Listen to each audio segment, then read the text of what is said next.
Hi friends, welcome to Annam's Recipes. இன்னைக்கு இந்த வீடியோவில் அரிசி உப்புமா எப்படி செய்கிறது அப்படிங்கிறதான் பார்க்க போகிறோம். பாருங்கள், சூப்பராக வந்திருக்கு. இந்த உப்புமா செய்கிறது ரொம்ப ஈஸி. வாங்க எப்படி செய்யலான்னு பார்ப்போம். எங்கள் ப்ராடக்ட்ஸ் எல்லாம் யூடியூப்பில் கமெண்ட்ஸ்க்கு கீழே வந்துட்டுருக்கு. அதில் போய் கிளிக் பண்ணிங்கன்னா அதோட ரேட்டு டீட்டெயில்ஸ் எல்லாமே இருக்கும். அதை கிளிக் பண்ணி நீங்கள் வேணுங்கிற பொருளை ஆர்டர் பண்ணி வாங்கிக்கலாம். இண்டஸ் வேலியிலேருந்து இந்த ஸ்டாக் பாட் வந்து ரிவ்யூக்காக அனுப்பியிருக்காங்க. பாருங்கள், நல்ல பயங்கர வெயிட்டு. இதுவும் வந்து SS 304 ஸ்டெயின்லெஸ் ஸ்டீலில் செஞ்சுருக்கிறதுனால இது வந்து துருப்பிடிக்காது. நல்லா திக்காக இருக்கிறதுனால இதில் வந்து பிரியாணி போடலாம். ஒரு சின்ன ஃபேமிலிக்கு ஒரு டம்ளர் அளவு அரிசியில் பிரியாணி போட்டுக்கலாம். அப்புறம் வந்து உப்புமா பண்ணலாம். இந்த மாதிரி திக்கா பாயசம் அதெல்லாம் வந்து பண்ணலாம், அடிப்பிடிக்காது. இதோட டயமீட்டர் வந்து 8 இன்ச்சு டயமீட்டர் இருக்குது. இது வேணுங்கிறவங்க நான் டிஸ்கிரிப்ஷனில் லிங்க் கொடுக்குறேன். அன்னம்ஸ் ரெசிபீஸ் அப்படிங்கிற கூப்பன் கோடை யூஸ் பண்ணிங்கன்னா உங்களுக்கு அடிஷ்னலாக 12% டிஸ்கவுண்ட் கிடைக்கும். நான் இப்போ கொஞ்ச நாளாகவே இண்டஸ் வேலி தான் யூஸ் பண்ணிகிட்ருக்கேன். எல்லாமே நல்லா இருக்குது. பாருங்கள், கைப்பிடி கூட நல்லா ஸ்ட்ராங்காக இருக்குது. 2 பக்கம் கைப்பிடி இருக்குது, மேலேயும் இருக்குது. நல்லா அப்படி மூடி யூஸ் பண்ணிக்கலாம். இப்போ இந்த இண்டஸ் வேலி இந்த ஸ்டாக் பாட்டில் தான் நான் உப்புமா செய்ய போகிறேன். இது நல்ல அடி கனமாக இருக்கிறதுனால உப்புமா பிரியாணிலாம் நல்லா செய்யலாம். இது வேணுங்கிறவங்க நான் டிஸ்கிரிப்ஷனில் லிங்க் கொடுக்குறேன். அதில் அன்னம்ஸ் ரெசிபீஸ் அப்படிங்கிற கூப்பன் கோடு யூஸ் பண்ணிங்கன்னா உங்களுக்கு 12% டிஸ்கவுண்ட் கிடைக்கும். இப்போ உப்புமாவுக்கு வந்து தேங்காய் எண்ணெய் தான் நான் ஊற்றிக்கிறேன். அரிசி உப்புமாவுக்கு தேங்காய் எண்ணெய் ஊற்றி செஞ்சிங்கன்னா சூப்பராக இருக்கும். ஒரு 2 டேபிள் ஸ்பூன் அளவுக்கு ஊற்றிக்கிறேன். ஏன்னா நான் 2 அளவுக்கு இன்றைக்கி செய்ய போகிறேன். இதில் நிறைய பேர் வந்து குக்கரில் கூட செய்யலாமான்லாம் கேட்டிருக்கீங்க. குக்கரில் செய்கிறத விட இந்த மாதிரி நேராக செய்கிறது ரொம்ப நல்லாயிருக்கும். சீக்கிரம் வெந்துடும். குக்கரை விட குக்கர் கூட கொஞ்சம் உதிரியாலாம் வராது. நான் இன்றைக்கி எங்கள் அன்னம்ஸ் அரிசி உப்புமா தான் செய்ய போகிறேன். இது வந்து நான் ஏற்கனவே எப்படி இந்த உப்புமா செய்கிறது அப்படிங்கிற வீடியோ கூட போட்டிருக்கேன். செய்ய தெரிஞ்சவங்க அதை பார்த்து செஞ்சுக்கலாம். செய்ய முடியாதவங்க எங்கள் ஷாப்பில் இந்த அரிசி உப்புமா கிடைக்குது, வாங்கிக்கலாம். இப்போ எண்ணெய் காஞ்சிருச்சு. உளுத்தம்பருப்பு நான் வெங்காயமெல்லாம் போடலை, வெறும் கடுகு உளுத்தம்பருப்பு தான். அது ஒரு ஸ்பூன் அளவுக்கு போட்டுக்கலாம். அப்புறம் கடுகு கொஞ்சம், ஏன்னா அந்த உப்புமாலே வந்து மிளகு சீரகம் எல்லாமே போட்டிருக்கு. காரத்துக்கு எல்லாம் பருப்பு எல்லாம் போட்டிருக்கிறதுனால டேஸ்ட் நல்லாயிருக்கும். அப்புறம் காஞ்ச மிளகா வாசத்துக்கு போடுறேன். அப்புறம் கருவேப்பிலை கொஞ்சம்.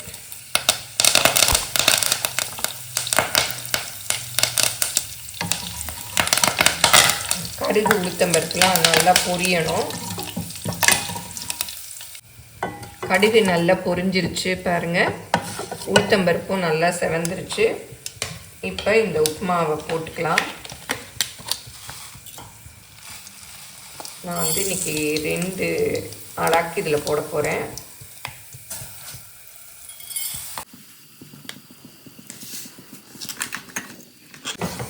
இதை நல்லா இந்த எண்ணெயில் மிக்ஸ் பண்ணிக்கணும். நான் இன்றைக்கி வந்து தேங்காய் எண்ணெய் யூஸ் பண்ணியிருக்கேன். நீங்கள் தேங்காய் எண்ணெய்க்கு பதிலாக வீட்டில் எண்ணெய் யூஸ் பண்ணுறீங்களோ அதை கூட யூஸ் பண்ணிக்கலாம்.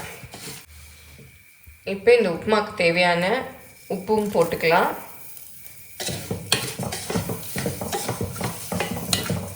இப்போ 2 டம்ளர் உப்புமா போட்டேன். இதுக்கு வந்து ஒரு 7 டம்ளர் தண்ணி ஊற்றிக்கலாம்.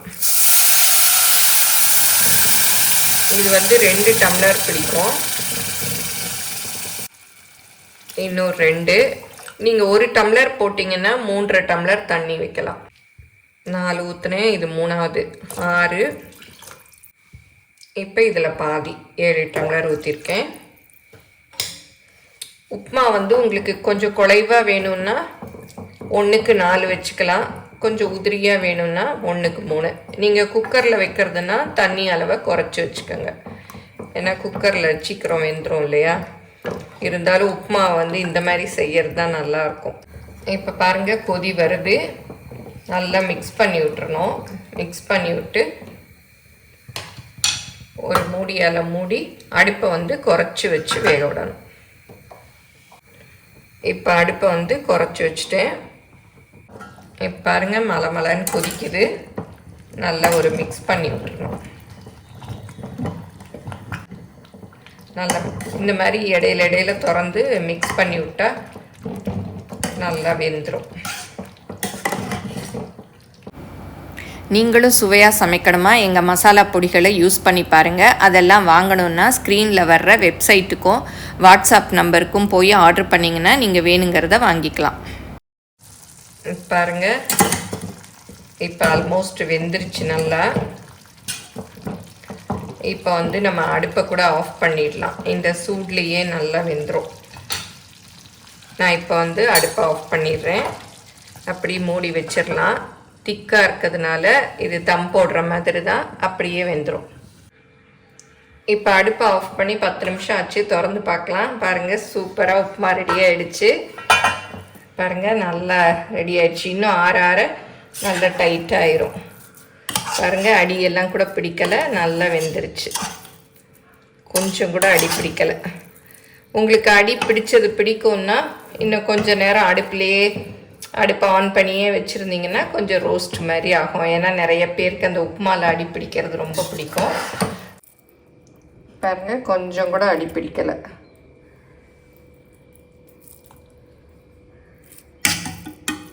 நல்ல அந்த பாட்டம் ஹெவியாக இருக்கிறதுனால அடியே பிடிக்கலை. இப்போ அரிசி உப்புமா ரெடி ஆகிடுச்சு. இதுக்கு வந்து நான் இன்றைக்கி இட்லி பொடி தான் வச்சுருக்கேன். இதுக்கு தேங்காய் சட்னி அந்த மாதிரி எது வேணால் அரைச்சிக்கலாம், உங்கள் விருப்பம்தான். ஆனால் சும்மா சாப்பிட்டா கூட இந்த உப்புமா சூப்பராக இருக்கும். இன்னும் ஆறிடுச்சுன்னா ரொம்பவே நல்லாயிருக்கும். எல்லோரும் செஞ்சு பாருங்கள். எப்படி வந்ததுன்னு உங்கள் கமெண்ட்ஸை சொல்லுங்கள். பிடிச்சிருந்தால் லைக் பண்ணுங்கள். எங்கள் சேனலை மறக்காமல் சப்ஸ்கிரைப் பண்ணுங்கள். உங்கள் ஃப்ரெண்ட்ஸுக்கும் ஷேர் பண்ணுங்கள். தேங்க்யூ.